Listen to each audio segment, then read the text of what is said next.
Hello friends, welcome back to my YouTube channel. तो चलिए आइए अब हम नावल के पार्ट नंबर 65 की तरफ बढ़ते हैं। अगर आपको ये वाली वीडियो पसंद आए तो प्लीज़ लाइक और शेयर करना मत भूलिएगा।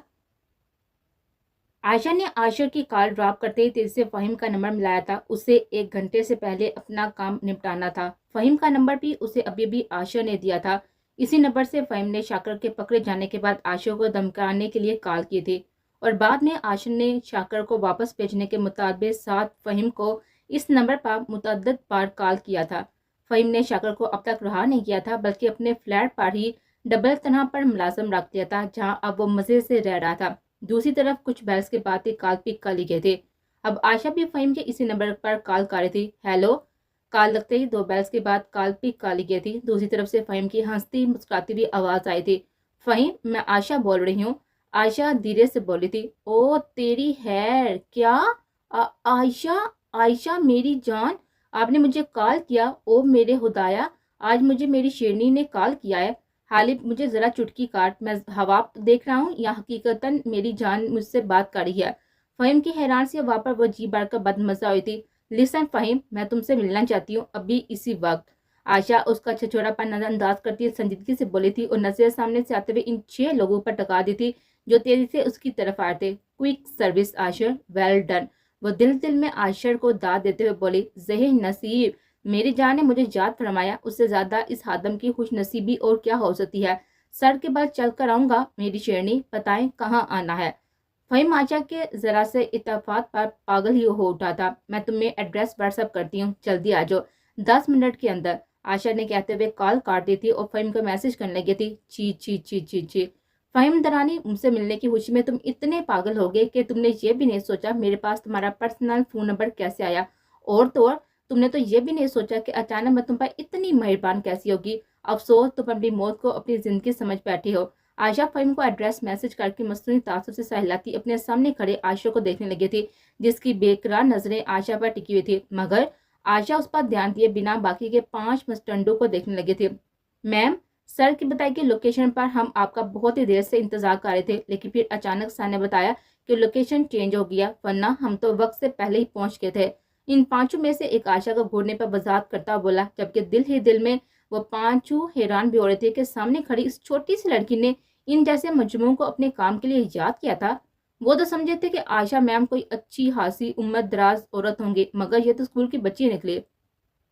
आयशा ने तुम्हें सब समझा दिया होगा, मगर मैं भी तुम्हें बताती चलूं कि वो शख्स बहुत चालाक और शातिर है। तुम उसे भिड़ने की गलती मत करना। सिर्फ पीछे से उस पर वार करना, उसे जान से नहीं मारना। बस पहले ही वार में इतनी गहरी चोट पहुंचा देना कि वो किसी मजामत करने के काबिल ना रहे। फिर अच्छी तरह उसे मौत की दहलीज की दीदार करवाकर हॉस्पिटल के बाहर फेंक देना। तुम में से एक गाड़ी स्टाकर के अंदर ही बैठना और 2 अपना काम करके उसे घर में डालकर जल्द से जल्द यहाँ से निकल जाना। फिर उसे हॉस्पिटल के बाहर फेंक दे। ये ध्यान रखना कि आसपास कोई उसे अंदर ले जाने वाला मौजूद हो, कहीं बाहर पड़े पड़े ही ना मर जाए। ओके। आयशा अपनी बात मुकम्मल करते उन्हें जाने का इशारा करती आयशा की तरफ मतवज्जो हुई थी। आयशा, तुम जाओ और जरा अपने बंदों को अलर्ट कर देना कि यहाँ से चल दी हो, शूटिंग में किसी किस्म की मदाखलत ना करे। आशा को भी उसने उसका काम सौंप दिया था और खुद पास पड़ी बेंच पर बैठकर फ़हीम का इंतजार करने लगी थी। जाल उसने बिछा दिया था, अब बस शिकार के जाल में फंसने का इंतजार था। फिर कुछ मिनट बाद ही उसका फोन बजने लगा था। फ़हीम वाकई में 10 मिनट में पहुंच गया था। वह तंजिया मुस्कुराते हुए उसे अपनी लोकेशन बताने लगे थे। साथ ही उसने अपने शिकारियों को इशारे से अलर्ट रहने का सिग्नल भी दिया था, जो पास ही आम लोगों के रूप में इधर से उधर टहलते हुए ये तासर दे रहे थे जैसे वो पार्क में घूमने आए हों। कुछ मिनट बाद हंसता मुस्कुराता फ़हीम उसके सामने से अपनी तरफ आता हुआ दिखाई दिया था। व्हाइट ब्लू लाइनिंग वाली टी शर्ट पर ब्लू जैकेट और ग्रे ब्लू शेडेड जीन्स में हमेशा की तरह बालों की छोटी सी पोनी बनाई वो वाकई में इतना डैशिंग लग रहा था कि आशा ने आज पहली बार बागोर उसको देखा था। सूर्य का सफेद चेहरे पर दिलफरेज से मुस्कुराहट लिए वो आशा के सामने आकर खड़ा हुआ था। आंखें हमेशा की तरह शरारत से चमक रही थी। मेरी जान, कैसे याद कर लिया इस आदम को? कहीं मुझसे नफरत करते करते मोहब्बत तो नहीं करने लग गई हो? दोनों हाथ जीन्स की पॉकेट्स में फंसाए वो आयशा पर झुकता हुआ बोला था। नहीं, मैं इन फजूल हरफात में नहीं पड़ती। मैंने यहाँ पर तुम्हें कुछ पुराने हिसाब किताब निपटाने के लिए बुलाया था। आयशा मुस्कुरा कर दोनों हाथ सीने पर बांधते हुए बोली। अचानक उसकी शिकारियों ने फ़हीम के सर पर अटैक किया था। उस जोर से सर पर पड़ती हॉकी स्टिक ने लम्हों में फ़हीम का दिमाग घुमा करा दिया था। उसने फटी पड़ी आंखों से आशा को देखा था और घूम कर खुद पर वार करते इस बंदे को भी। اس کے بعد یہ در پردے وہ دو لوگ فہیم کے سر پر وار کرتے ہوئے اسے منٹوں میں آدموں کاٹ چکے تھے۔ اس کا سر سے خون کا جیسا فوارہ سا پھوٹ پڑا تھا۔ وہ دونوں ہاتھوں میں اپنا سر تھامے نیچے گرتا چلا گیا تھا، جبکہ عائشہ ریلیکس سے کھڑے زمین پر پڑے فہیم کو دیکھنے لگی تھی، جسے اب ان دونوں مستنڈوں نے لاتوں کے زد پر رکھ لیا تھا۔ وہ بری طرح سے فہیم کو پیٹ رہے تھے اور ہنسپت ہو کر فہیم مزاحمت نہیں کر رہا تھا، وہ جان بوجھ کر ایسا کر رہا تھا یا واقعی اس کے اندر مزاحمت کی ہمت ختم ہو گئی تھی؟ عائشہ سمجھ نہیں پائی تھی۔ بہت ہی فرصت تھے فہیم کو سبق سکھا کر عائشہ نے اشاروں سے ان بندوں کو روکا تھا، تبھی وہ چاروں عائشہ کے ایک اشارے پر اچانک رکتے ہوئے پیچھے ہٹ کر کھڑے ہو گئے تھے۔ عائشہ لبوں پر فاتحانہ مسکراہٹ سجائے فہیم کے پاس سے گھٹنے کے بال بیٹھ گئی تھی اور گھٹنے پر کوہنی ٹکا کر فہیم پر جھکتے ہوئے بولی تھی، چی چی چی چی چی فہیم دورانی، مائی انوسینٹ لور، کیا اشر ہو گیا دیکھو تمہارا۔ میں نے تو کتنا کہا تھا کہ مجھ سے دور ہو، مگر تمہارے سر پر تو عشق کا بہار چڑھا ہوا تھا نا، اور تم نے میری ایک نہیں سنی تو اب بھگتنا تو پڑے گا نا۔ تمہیں کیا لگا تم مجھے ایک رات کڈنیپ کر کے رکھو گے، ڈراؤ گے، دھمکاؤ گے، مجھے رلا کر سوری کھلوا کے، اور میں چپ چاپ اچھی بچی کی طرح تمہاری ساری باتیں مانتی جاؤں گی؟ نہ نہ، میں اتنی بھی اچھی نہیں ہوں۔ اب تک جن لڑکیوں سے تمہارا واسطہ پڑا ہوگا نا، وہ چپ چاپ تمہاری چھچوری حرکتیں برداشت کرتی رہی ہوں گی، مگر میں عائشہ ہوں، اور میں تمہیں اچھی طرح سمجھاؤں گی کہ محبت کے نام پر کسی لڑکے کے ساتھ تم جیسے لڑکے اتنی آسانی سے من مانی نہیں کر سکتے۔ خود تو کسی فلم کا ہیرو سمجھ کر تم اب تک جو چیپ حرکتیں کرتی آئے نا، امید ہے کہ اب سے تم حقیقت اور ڈرامے کے بیچ کا فرق سمجھ کے ہوگے۔ اصل میں کسی لڑکی کی زندگی کھیل نہیں سکتی۔ محبت کے نام پر تم یوں آسانی سے کسی کے ساتھ کچھ بھی نہیں کر سکتے۔ آج میں چاہتی تو ایک جھٹکے میں تمہاری جان بھی لے سکتی تھی، مگر وہ کیا ہے نا، ایسے تو تم فیل نہیں کر پاؤ گے نا کہ عائشہ کے ساتھ پھر کر تم نے کتنی بڑی غلطی کیا۔ اب تم جب تکلیف سے تڑپو گے، تمہیں یاد آ گیا تم نے عائشہ مراد سے دشمنی مول لے کر خود اپنی کم بختی کو آواز دی ہے۔ بولتے بولتے عائشہ جھٹکے سے کھڑی ہوئی تھی اور فہیم کے سینے پر اپنا شوز زور سے مارتے ہوئے پلٹنے لگی تھی کہ فہیم نے جھٹکے سے اس کا پیر پکڑ کر کھینچا تھا۔ عائشہ لڑکھڑاتی اس کے پاس آ گئی تھی۔ عائشہ میری جان، میں نے آپ کا یہ جرم بھی معاف کیا۔ فہیم موندی موندی آنکھوں سے عائشہ کو دیتے مسکرا کر بولا۔ اس کی آنکھیں بہتے خون کی وجہ سے چپک رہی تھی، باقی سارا چہرہ بھی خون سے لت پڑ تھا، مگر پھر بھی سر سے عاشقی کا بھوت نہیں اتر رہا تھا۔ عائشہ دانت پیستے ہوئے اٹھ کھڑی ہوئی۔ اٹھا کر لے جاؤ اسے اور پھینک دینا کسی ہاسپٹل کے باہر۔ عائشہ پیچھے کھڑے دونوں آدمیوں کو ہدایت دیتی پارک سے نکل گئی تھی۔ اس کے جاتے ہی فہیم کو اپنے ہاتھوں اور پیروں پر کسی کے ہاتھوں کی سخت گرفت محسوس ہوئی تھی۔ پھر کچھ ہی دیر میں اس کا جسم ہوا میں منہمک ہو گیا تھا۔ وہ محسوس کر سکتا تھا کہ کوئی اسے اٹھا کر لے جا رہا ہے۔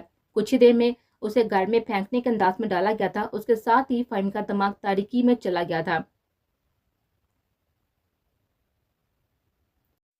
السلام علیکم عارفہ، میں عادی بول رہا ہوں۔ میں لاہور پہنچ گیا ہوں۔ آج کی طبیعت ٹھیک نہیں ہے، اس لیے میں اسے یہاں پر ہاسپٹل لے آیا ہوں۔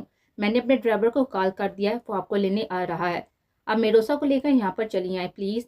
عادی نے لاہور پہنچتے آئس کو روحان کے ہاسپٹل میں ایڈمٹ کروا دیا تھا اور آئس کی حالت سنبھل گئی تھی، مگر وہ میروسا کے لیے بہت ہی رو رہا تھا۔ سانس لینے میں بھی اسے بے حد تکلیف ہو رہی تھی، جس کی وجہ سے روحان نے اسے ایڈمٹ کر لیا تھا۔ عادی کو بھی اب میروسا سے آئس کی طبیعت کے بارے میں چھپانا مناسب نہیں لگ رہا تھا، اسی لیے اس نے میروسا کو کال کر دیا تھا۔ کیا ہوا آئس کو عادل بھائی؟ ہمارا چھوٹو ٹھیک تو ہے نا؟ عارفہ گھبراتے ہوئے بولی تھی۔ ہاں وہ ٹھیک ہے عارفہ، گھبرائیں مت، بس آپ میروسا کو لے کر آئیں۔ عادل نے اسے تسلی دیتے ہوئے کہا تھا۔ اوکے عادل بھائی، میں ماہی بی بی سے کہتی ہوں، ہم کچھ دیر میں پہنچتے ہیں۔ عارفہ گھبرا کر بولی تھی اور میروسا کو بتانے دو پڑ دی۔ ماہی بی بی، اپنے چھوٹو کی طبیعت ٹھیک نہیں ہے، عادل بھائی کی کال آئی ہے، ان کا ڈرائیور ہمیں لینے آ رہا ہے۔ عارفہ گھبرا کر بولی اور ماہی کے پاس آئی تھی۔ وہ اپنی چیئر پر بیٹھی کھڑکی کے باہر پچھلے لان کو دیکھ رہی تھی، جہاں پر دنیا بھر کے پھولوں کی بہتات تھی۔ یقیناً لان کی یہ آرائش بھی اس کی پسند کو مد نظر رکھ کر کی گئی تھی۔ تبھی عارفہ کی آواز سن کر وہ بری طرح سے چونک کر اس کو دیکھنے لگی تھی۔ کیا عارفہ، کیا ہوا میرے آئس کو؟ بتاؤ، یہ سب ضرور اس عادل افندی کا کیا در ہے، اسی کی وجہ سے آئس بیمار ہوا ہے۔ کتنا کہا تھا میں نے رات کو کہ لے کر آؤ میرے بچے کو، مگر نہ جانے کہاں اپنی مستیوں میں لگا ہوا تھا۔ اگر میرے بچے کو کچھ ہوا نا تو میں گولی مار دوں گی اسے، میروسا بڑھ کر بولی تھی، جبکہ عارفہ تعصب سے نفی میں ساری ہلانے لگے تھے۔ ماہی بی بی، یہ وقت ان سب باتوں کا نہیں ہے، عادل بھائی کا ڈرائیور ہمیں لینے آ رہا ہے، جلدی کریں۔ عارفہ میروسا کی چیئر دھکیلتی ہوئی باہر نکل گئی تھی۔ کچھ ہی دیر میں آصف ان دونوں کو لینے آ پہنچا تھا۔ پھر آصف ان دونوں کو گھر سے لے کر کچھ ہی منٹوں میں ہاسپٹل پہنچ گیا تھا۔ یہ شہر کا ایک بہت ہی مشہور پرائیویٹ ہاسپٹل تھا۔ ہاسپٹل پہنچتے ہی آصف انہیں لیے ہوئے ہاسپٹل کے فرسٹ فلور کی طرف بڑھ گیا تھا۔ وہ عارفہ کے ساتھ میروسا کی چیئر کو دھکیلتا لفٹ کے اندر لے کر گیا تھا۔ फिर फर्स्ट फ्लोर पर लिफ्ट रुकते ही आसिफ व्हील चेयर समेत बाएं तरफ के कॉरिडोर में मुड़ा ही था कि तभी एक लड़की का पूछना से मिरोसा की चेयर से तसादम हुआ था।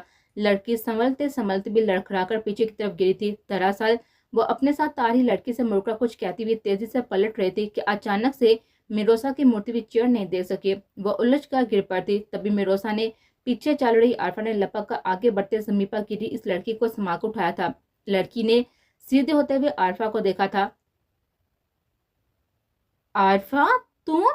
वो आरफा को देखते हुए हैरत व बेयकीनी से चीख पड़ती। सफीन बीबी, आप?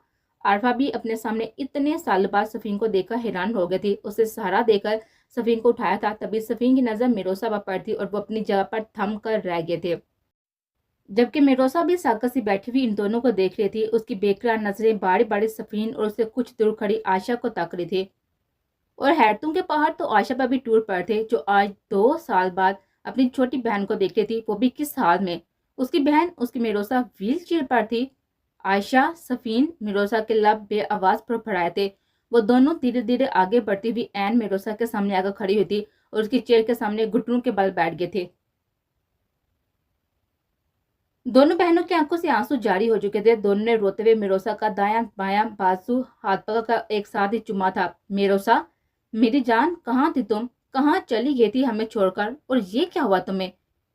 ये सब कैसे हुआ मेहरू? आयशा ने रोते मिरोसा के दाएं घुटने पर हाथ रखकर पूछा।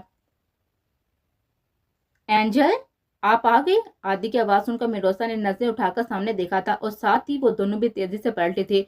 मिरोसा के साथ सफीन और आयशा को देखकर आदि उसके पीछे ही बाएं तरफ बने हुए रूम से बाहर आते हुए फहीम और रकीब और हाली को भी जोरदार झटका लगा था। आदि भाई, मिरोसा वापस आ गई।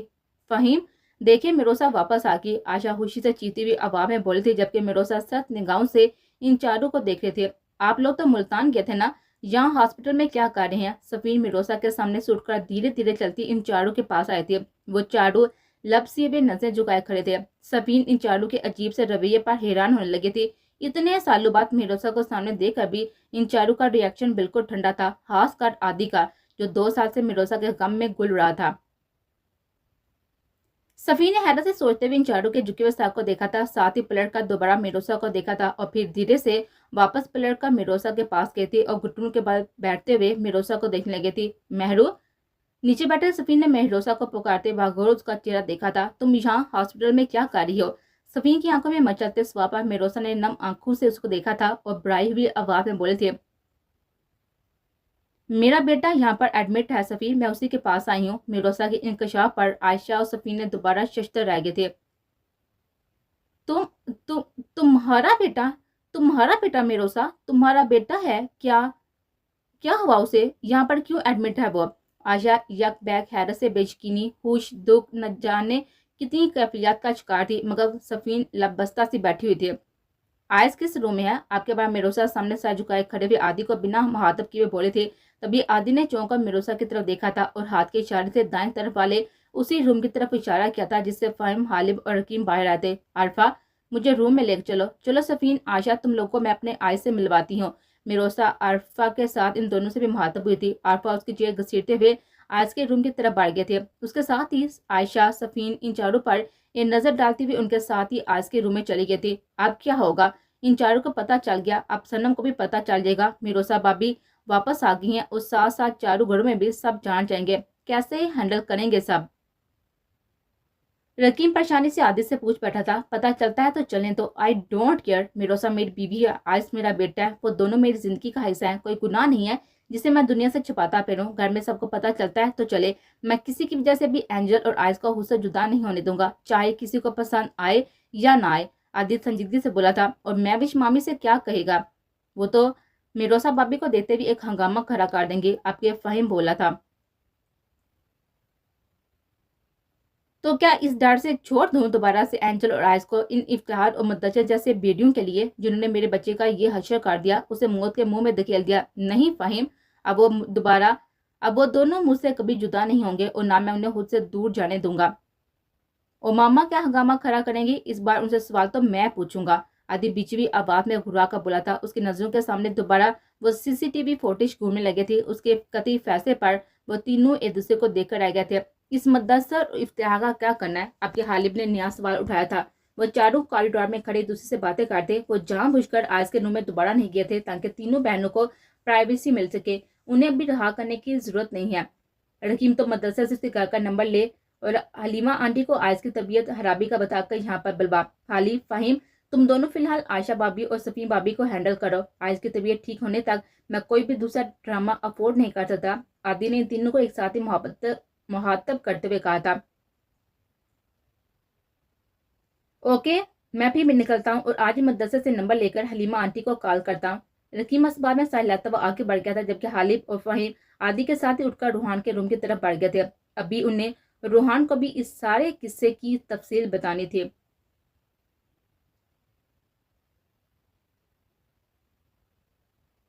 आशा फहीम को हशर नशर करके वापस पार्लर में चली आई थी। 1 घंटा मुकम्मल हो गया था। वो तेजी से चलती हुई मेन एंट्रेंस से वापस बाहर गई थी। उस्मान बाहर घर में बैठा अभी उसका वेट कर रहा था। वो मुस्कुराती हुई घर तक पहुंची थी और फ्रंट डोर खोलकर अंदर बैठ गई थी। देखा, 1 घंटे में वापस आ गई। तुम बेवजह बेफिक्र कर रहे थे उस्मान। आशा उस्मान से बोलती, मगर उसकी बात सुनने की बजाय हैरत से उसके हाथ को देख रहा था। तभी आशा ने चौंक कर उसकी नजरों के ताक़ब में अपने हाथ की तरफ देखा था। उस्मान की नजरें आशा के बेदाग सफेद टॉप पर लटकी थी।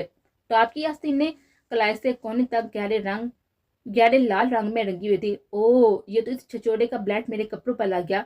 आशा ने नफरत से सोचा, साथ ही उसके निगाहों के सामने फहीम का खून चेहरा घूम गया था। यह क्या है आशा? ये लाल रंग खून का है ना? उस्मान ने हैरत से आशा को पूछा था। पागल हो गए तुम उस्मान? मैं अंदर से किसी का मर्डर करके नहीं आई जो मेरे कपड़ों पर खून ला जाएगा। वो तो अंदर एक लेडी अपने बाल कलर करवा दी, शायद गलती से ये रेड कलर वही कहीं से लग गया है। आशा इतने कॉन्फिडेंस से बोली कि उस्मान को लम्हा लगा था उसके बाप यकीन करने में। तभी उसने एक इत्मीनान बड़ी हुई सांस खारिज करते हुए इस बात में सर हिलाकर गाड़ी स्टार्ट कर दी थी। वह पांचों लोग एक वैन में सवार हॉस्पिटल की तरफ जा रहे थे। 2 बंदे फ्रंट सीट पर बैठे थे, 2 दरमियानी सीट पर मौजूद थे, एक पीछे फहीम के साथ बैठा था। जब अचानक बेहोश पड़े फहीम का खून बजने लगा था। उनमें से एक जो कि फहीम के पास बैठा था चौंक कर फहीम को देखने लगा था। उसने फहीम के कपड़ों पर इधर उधर हाथ मारते हुए खून ढूंढ निकाला था। खून फहीम की जीन्स की पिछली साइड पर पड़ा हुआ था। उस आदमी ने फोन निकालकर उल्ट पलट कर देखा था। फोन बिल्कुल नया और कीमती था। उसके दिल में फौरन लालच आ गया था। उसका फोन बज रहा है यार, क्या करें, उठाएं कि नहीं? फहीम के साथ बैठे हुए बंदर ने अपने साथियों से पूछा था। तभी फोन अचानक बंद हो गया था। उठा ले यार, अब उसे आगे हॉस्पिटल के बाहर फेंकना है। अच्छा है, जान पहचान वालों को पता चल जाएगा तो बेचारे को देखने आ जाएंगे वो लोग। इनमें से एक जो कि दरमियानी सीट पर बैठा था उसने फ्रांस दिल्ली से अपने साथी को इजाजत दी थी। यार, मुझे एक बात समझ में नहीं आ रही, ये लड़का पागल है क्या? फ्रंट सीट पर बैठा बंदा अचानक बोल पड़ा था। क्यों, क्या हुआ? फहीम के पास बैठा बंदा उसके फोन से खेलता मसरूफ से अंदाज में बोला। यार, मैंने जब उस पर पहला वार किया था ना तो उसने मजामत क्यों नहीं की, जबकि देखने में अच्छी खासी सेहत का बंदा है। हम सबसे भी ज्यादा लंबा चौड़ा मगर बच्चों की तरह मार क्यों खा रहा था? इसने अभी दफा के लिए भी अपना हाथ तक उठाया नहीं। हालांकि मैंने उसे बचकर भागने का मौका भी दिया था, ताहिर से दूसरा वार किया था। इस दौरान ये चाहता तो बच निकल सकता था, मुझे दिक्का देकर भाग भी सकता था या मुझे मार सकता था, मगर यह खामोश खड़ा मार खाता रहा। उसने ऐसा क्यों किया? जिन 2 लोगों ने फहीम को मारा था उनमें से एक फ्रंट सीट पर बैठा हुआ था, अपने साथियों के सामने हैरत का इजहार कर रहा था। यह ख्याल कब से उसको दिमाग में आ रहा था। कुछ मोहब्बत का चक्कर लगता है। यह लड़का उस आयशा मैडम से मोहब्बत करता है, तभी उसकी धमकियां लगा रही थी। मैं तो वहीं सब खड़ा सुन रहा था। इस लड़के ने उन्हें अगवा किया था, इसलिए उनने बदले में उसे इतनी मार पड़वाई, मगर मार कर कभी उसने उन्हें माफ कर दिया। खैर, अपने को क्या लेना देना, उसका फोन अच्छा है, क्या ख्याल है, उड़ा ले। पिछली सीट पर बैठा वो दूसरा बंदा बोला था जिसने फहीम का मारा था। तभी फोन दोबारा बजने लगा था। हॉस्पिटल भी सामने ही था, इसलिए उसके पास बैठे बंदे ने कॉल उठा ली थी। अबे कहाँ है तो? शाम को गया था, अब रात होने वाली है। क्या आज ही सारे मोहब्बतों के अहदों पर मत बांध देगा? आशा पिट गई तो उसका ये मतलब नहीं है कि तू अब उसके पास ही चुपका बैठा रहे। जल्दी वापस आ जा। हालिब ने मुराद हाउस जाने का एक जबरदस्त प्लान बनाया है, एक्साइटमेंट से बोलता रकीम दूसरी तरफ फहीम की मुसलसल खामोशी पर फोन कान से हटाकर देखने लगा था। तुम कौन बात कर रहे हो? ये आदमी तो हमें यहाँ रोड पर जमी हाथ में मिला है। उसकी हालत बहुत ही नाजुक है, बहुत ज्यादा खून बह चुका है। हम उसे हॉस्पिटल लेकर जा रहे हैं। तुम जो कोई भी हो अस्पताल चले आओ।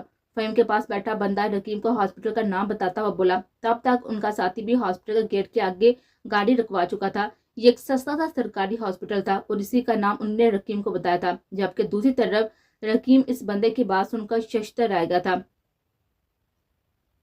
کیا کہہ رہی ہو تم؟ فہیم زخمی حالت میں، او گاڈ، میں بس آ رہا ہوں، تم جلدی سے ایڈمٹ کرواؤ، اوکے؟ لڑکی جلدی بے ربط بولا تھا اور کال کاٹ دیتے۔ کال بند ہوتے فہیم کے پاس بیٹھے شخص نے اس کے فون کو بند کر کے اپنے جیب میں رکھا اور جلدی سے گاڑی کا دروازہ کھول کر فہیم کو ہاسپٹل کے باہری گیٹ کے بیچوں بیچ پھینک دیا تھا، پھر گاڑی کا گیٹ جھٹکے سے بند کر دیا تھا۔ ڈرائیور سیٹ پر بیٹھے ہوئے بندے نے ذرا سے گاڑی سٹارٹ کی تھی اور وہ پانچ وہاں سے بھاگ نکلے تھے۔